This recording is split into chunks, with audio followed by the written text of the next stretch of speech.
আমার ফ্যানদের কাছে আমাকে যারা ভালোবাসে, মানে আমার সমস্ত রকম প্রবলেমে, সমস্ত ইস্যুতে তারা যে তাদের ভালোবাসাটা যে দেখিয়েছে আমার প্রতি, স্টিল দেখাচ্ছে যে এত উপচে পড়া ভালোবাসা, আমি আসলে তাদের কাছে অনেক কৃতজ্ঞ।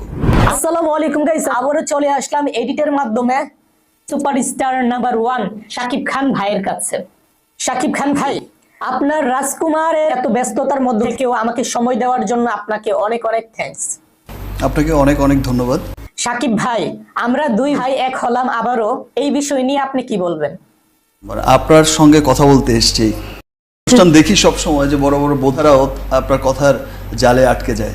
শাকিব ভাই, আজকে অন্তত ভয় পাওয়ার কোনো কারণ নাই, কারণ আজকে আমি রোস্ট করার জন্য আসি। কিন্তু সব প্রত্যেকটা মানুষের লাইফে এরকম পরীক্ষা হয়। যতদিন পর্যন্ত তোমার বিষয়টা থাকবে, সবাই তোমার পেছনে পড়ে থাকবে, কিছু তোমাকে নিয়ে লেখালেখি হবে, নেগেটিভ হোক পজিটিভ হোক, তোমাকে নিয়ে 10টা মানুষ বাজে কথা বলবে, হইচই করবে, 10টা মানুষ তো ভালো বলছে, ততদিন ভাববে যে ইউ আর সুপারস্টার।